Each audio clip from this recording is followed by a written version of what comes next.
मेरा बच्चा हर वक़्त मुझसे चिमटा रहता है, क्या उसका कोई पर्सनैलिटी डिसऑर्डर तो नहीं है? इसके ऊपर मैंने एक शॉर्ट वीडियो कुछ अर्सा पहले बनाई थी और उसके ऊपर मैं कमेंट्स भी देख रहा था काफ़ी लोगों के। और तो उसमें कुछ क्लैरिफ़िकेशन मैं आपको देना चाहूँगा कि बच्चों का आपको गोद में आना, गोद से ना उतरना, ये बहुत नॉर्मल चीज़ें होती हैं और कुछ बच्चों में ये ज़्यादा देर तक रहती हैं, कुछ में ये कम देर तक रहती हैं। वीडियो में जो मैं मेन मैसेज देना चाह रहा था कि बाज़ बच्चों की लव लैंग्वेज यही होती है। मिसाल के तौर पर बाज़ बच्चे ऐसे होते हैं कि अगर उनमें ये आदत हो कि वो गोद में जाने की और गोद से ना उतरने की, तो ये बच्चे फिज़िकल प्रेशर को, डीप प्रेशर को, इससे इनको सुकून मिलता है। मतलब जब आप गोद में उठाते हैं, तो जब आप उसको कह लें कि झप्पी डालते हैं या उसको थपथपी देते हैं, तो ये एक डीप प्रेशर उनकी बॉडी, क्योंकि बच्चों की बॉडी तो वैसे बहुत छोटी-सी होती है, तो इससे उनको डीप प्रेशर मिलता है। मतलब जो आप यूँ समझ लें कि सुकून उनको आता है। तो जब बच्चे रो रहे होते हैं, तो बेसिकली वो इसलिए नहीं रो रहे होते कि खुदा ना ख़ास्ता कोई उनको मसला हो रहा है, बस ये ऐसा होता है कि उनको सुकून की तलाश होती है। और बाज़ बच्चों में जिससे मैं ना लव लैंग्वेज जो मैं आपको कॉन्सेप्ट देता कि बाज़ बच्चों में जो उनको तस्कीन आने का, सुकून आने का या उनको ये पता चलना कि ये शख्स मुझसे प्यार करता है या नहीं करता या ये शख्स मेरे लिए मैं इसके साथ खेल सकता हूँ या नहीं खेल सकता। तो वो जब उसको आप गोद में उठाते हैं, तो उनकी वो जो लव लैंग्वेज होती है, मतलब गोद में उठाना जो है, वो उनके नज़दीक ये है कि ये शख्स मुझे प्यार कर रहा है, ये शख्स मेरा ख़्याल रखता है, ये शख्स मेरे साथ अच्छा है, ये मुझे सिंसियर है। तो ये बाज़ बच्चों में मतलब अगर आपके बच्चे काफ़ी ज़्यादा गोद के आदी होते हैं, नहीं उतरते, तो ये कोई बुरी बात नहीं है, ये सिर्फ़ एक उनका बिहेवियर ये बता रहा है कि वो उनको इससे सुकून मिलता है। तो इसलिए कभी भी अगर वो कोई परेशान हों, उदास हों, खौफ़ज़दा हों, बार-बार रो रहे हों, तो उनको उठाने से उनको सुकून मिल जाता है। अच्छा, छोटे बच्चों के लिए आपको एक और कुछ मज़ेदार बात बताऊँ, ख़ास तौर पे जो बच्चे कुछ महीने के होते हैं, तो उनमें बाज़ दफ़ा वो गोद उठाने से भी बेहतर हो जाते हैं, लेकिन द डेफ़ बाज़ दफ़ा ऐसी होती हैं कि माएँ काफ़ी मसरूफ़ होती हैं, ठीक है? वो गोद में नहीं उठा सकतीं। मतलब काम कर रही हैं घर पे और कोई नहीं है उस वक़्त। तो बाज़ दफ़ा बच्चे जो हैं बजाए इसके कि आप उनको फुल इग्नोर करें, आप अगर बच्चों को आवाज़ से भी बातें करते हैं ना, क्योंकि बच्चे जो हैं वो इवन छोटी-सी उम्र में भी माँ की आवाज़ को पहचानते हैं। मुझे याद मेरा ख़्याल है शायद मैंने ये वाक़या आपके साथ पहले शेयर किया हो, लेकिन अगर नहीं तो मैं दोबारा शेयर कर देता हूँ। मैं निस्टर यूनिवर्सिटी में रिसर्च के सिलसिले में गया हुआ था, तो वहाँ पे हम ये रिसर्च कर रहे हैं कि किस तरह माँ का और जो छोटे बच्चे होते हैं, मतलब जो 2 से 3 महीने के बच्चे होते हैं, उनका आपस में ताल्लुक कैसे मज़बूत किया जाए, ये अभी मैं एक रिसर्च कर रहा हूँ अपनी जो मेरी टीचर हैं हार्वर्ड की उनके साथ। तो इसी तरह एक बच्चा था, तो मेरा ख़्याल 2 महीने का था, काफ़ी ज़्यादा बीमार था, पेट में उसके काफ़ी दर्द था, ठीक नहीं हो रहा था। माँ बहुत दूर से आई हुई थीं और काफ़ी उदास थीं और तो वो जब हमने उनको देखा तो माँ मतलब बहुत उदास थी कि जी बच्चा ठीक नहीं हो रहा, आप माशाल्लाह इतने दूर से आए हैं। तो हमें उम्मीद उम्मीद थी कि चलो शायद कुछ बेहतर हो जाए और बच्चा जो है ना वो समझ नहीं आ रही है क्या हो रहा है। और ये तो बिल्कुल कमज़ोर है, ना ये बात करता है, मतलब बात क्या, ना ये रोता है, ना ये कुछ खाता-पीता इतना ज़्यादा है। तो मैंने देखा कि ना बहुत ज़्यादा मायूसी थी माँ की आवाज़ में, माँ के लहज़े में, माँ की बॉडी लैंग्वेज में। तो मैंने वो वहाँ पे हमारी जो डॉक्टर साहिबा थीं, मैंने उनको कहा कि अगर माँ की इजाज़त से आप उनको गोद में ले बच्चे को गोद में ले लें। तो जब बच्चे को गोद में लिया तो मैंने माँ से पूछा बच्चे का क्या नाम है? तो उसने जो नाम बताया मैंने बच्चे का नाम लिया 2-3 दफ़ा तो बच्चा जो है उसने ना ही आँखें खोली हैं, ना ही उसने कोई जो है वो कोई हिला-जुला है। और फिर मैंने माँ को कहा आप अपने बच्चे को आवाज़ दें। तो माँ ने बच्चे को 2-3 दफ़ा आवाज़ दी तो माँ की मेरे ख़्याल तीसरी या चौथी आवाज़ से बच्चे ने आँखें भी खोली थी और अपनी गर्दन मुड़ के जो है ना वो माँ की तरफ देखा भी था। तो वहाँ पे स काफ़ी लोग जो हमारी वो उस वक़्त रिसर्च को देख रहे थे, तो मैंने उन्हें कहा कि देखो, मैंने हार्वर्ड यूनिवर्सिटी से ट्रेनिंग की हुई है, मेरी ये टीचर ये भी हार्वर्ड से आई हुई हैं, तो हमारे कहने से बच्चा आपका ना ही उसने अपनी आँखें खोली हैं, ना ही उसने जो है ना वो गर्दन की, और जैसे ही आपने आवाज़ दी है, तो उसने आँखें भी खोली हैं और उसने आपकी तरफ मुड़ के भी देखा। तो मैंने कहा, आपका बच्चा तो माशाल्लाह बहुत ज़हीन है कि वो इतनी-सी, मतलब 2 महीने से भी कम उम्र में वो, उसको पता है, उसको वो एहसास कर लेता है कि मेरी माँ की आवाज़ कौन-सी है और एक अजनबी की आवाज़ कौन-सी है।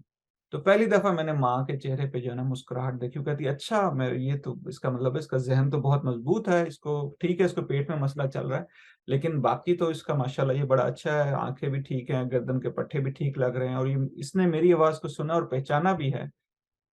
तो कहना मैं ये आपको ये चाह रहा था कि बच्चे जो हैं वो छोटी उम्र में भी, मतलब वो माँ की आवाज़ को पहचानते हैं। तो अगर आपका बच्चा रो रहा है, आप काफ़ी मशरूफ़ हैं और उसको उठा नहीं सकते, तो आप उसका नाम लेके, उससे बातें करके, तो बाज़ दफ़ा बच्चे सिर्फ़ आवाज़ से भी सूद हो जाते हैं। अगर कोई लोरी उसकी पसंदीदा हो, वो आप सुनाना शुरू कर दें।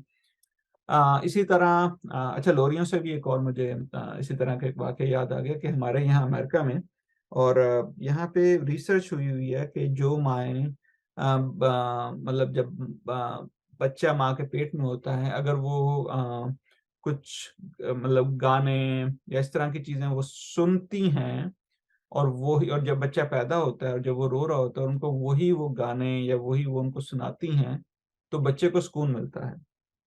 तो रिसर्च में वो किस जो जो पता ये चला कि बच्चे जो हैं, वो जो गाने का या वो जो लोरियाँ होती हैं, उनको जो रिदम होता है ना, जो जिस रिदम से वो, हर गाने का होता है एक रिदम होता है, उसका एक सुर होता है। वो बच्चे जब वो माँ के पेट में भी, आपको शायद अंदाज़ा हो ना हो कि बच्चे का दिमाग जो है वो माँ के पेट से ही बनना शुरू हो जाता है। तो जब वो बार-बार बच्चा वही धुन, वही सुर सुनता है, तो वो उसका आदी हो जाता है। आपने अक्सर देखा हो, सुना होगा, मतलब हमने जो पढ़ा भी है और कुछ सुना है कि जी बाज़ बच्चे, माँ जो है वो कुरान पाक पढ़ती रहती थीं हमेशा, और जब बच्चा पैदा हुआ तो उसने कुछ ही अरसे में जो है कुरान पाक को पढ़ना शुरू कर दिया, या जब वो पढ़ती थी तो बच्चे को सुकून आ जाता। उसकी वजह ये होती है कि जब आप एक चीज़ को बार-बार पढ़ रहे होते हो और जब माँ को वो पढ़ने से सुकून मिल रहा होता है, तो वो बच्चा जो है उस रिदम का आदी हो जाता है। तो जस्ट कि मैं आपको ये भी साथ ही शेयर करता चलूँ कि हम वैसे आजकल हमने उसी अपने रिसर्च में ही हमने सराइकी में, हमने उर्दू में, पंजाबी में काफ़ी लोरियाँ रिकॉर्ड कर ली हैं। और हम कोशिश कर रहे हैं कि जिस तरह मतलब अमेरिका में या यूरोप में हमें वो रिसर्च मौजूद है कि बच्चे जो हैं वो लोरियों से या उन गानों से सुकून मिलता है, क्या हमारे यहाँ जो जो लोरियाँ हैं, क्या उनसे भी बच्चों में उसी तरह का जो है वो सुकून मिलता है कि नहीं?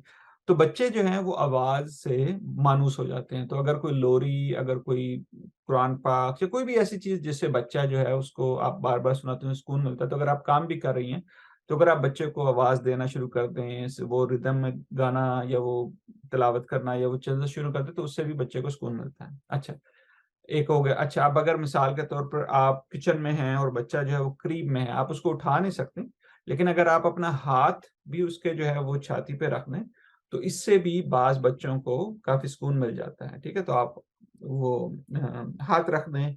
अगर ये है कि आपके पास टाइम है, लेकिन ये है कि आप बहुत थकी हुई हैं, तो आपको पता है बाज़ दफ़ा माएँ बच्चों को झुलाती हैं, ठीक है ना? तो आप बहुत थकी हुई हैं, उनको नहीं झुला सकती, तो कम से कम आप उनको गोद में ले लें, ठीक है?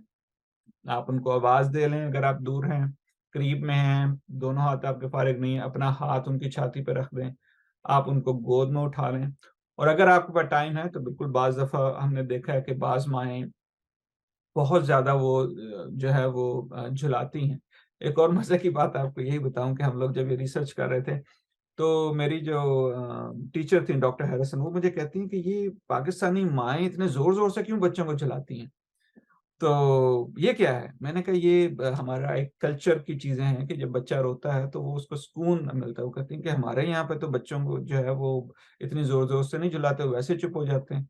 मैंने कहा बस जिस तरह वो बच्चे जो है ना वो रिदम के आदी हो जाते हैं, ठीक है ना? तो अगर जो अमेरिका वाले बच्चे को इतनी ज़ोर से झुलाएँगे वो डर जाएगा, और अगर पाकिस्तानी बच्चे को इतने आराम से झुलाएँगे तो उसने कभी चुप नहीं होना। उसने ना आपको सोने देना है, ना खुद सोना है। तो कहने का मकसद ये है कि बच्चा जो है वो अपने माहौल से सीखता है। अपने जो है वो आपको बताता है बच्चा अपनी बॉडी से, अपने जो है वो हरकत से कि उनको किन चीज़ों से सुकून मिलता है, किन चीज़ों से उसको तस्कीन मिलती है। तो ये जो इशारे होते हैं ये बच्चे की लव लैंग्वेज होती है, ठीक है? तो कै उस वीडियो बनाने का मेन एक मकसद ये था कि अगर कुछ बच्चे ऐसे हैं कि जो चिमटे रहते हैं, तो इसमें कोई बुराई नहीं है। बस ये उनको इस चीज़ से सुकून मिलता है। कंपेयर ना करें कि बड़ा भाई तो बिल्कुल ऐसा नहीं था या माएँ अक्सर कहती हैं, "हाय! ये तो हर वक़्त चिमटा रहता है, इसको बिल्कुल नीचे उतारो, सीधा हो जाएगा ये।" तो उस चक्कर में ना पड़ें, ठीक है? बच्चे बेहतर हो जाते हैं वक़्त के साथ-साथ, लेकिन अगर उनको आपके साथ गोद में, आपके साथ करीब रहने से सुकून मिलता है, तो ये बच्चों की लव लैंग्वेज होती है। अपना बहुत-सा ख़्याल रखें आपके और जो भी हमारे जो अ, वीडियोज़ देखने वाले हैं, कमेंट्स करने वाले हैं, उनका बहुत-बहुत शुक्रिया। प्लीज़ अपनी आरा से आगाह करें। आपके कोई भी क्वेश्चन्स हैं, कोई भी आपकी सवालात हैं, आप हमारे कमेंट्स बॉक्स में लिखें। मेरी कोशिश होगी कि मैं जो है ना हफ्तावार जो है ना, जो भी आपके सवालात हमारे डिफरेंट वीडियोज़ पे, हमारे डिफरेंट पोस्ट पे आ रहे हैं, मैं उनको जो है वो एक-एक करके जवाब देता चलूँ। अपना बहुत-सा ख्याल रखें। अल्लाह हाफ़िज़।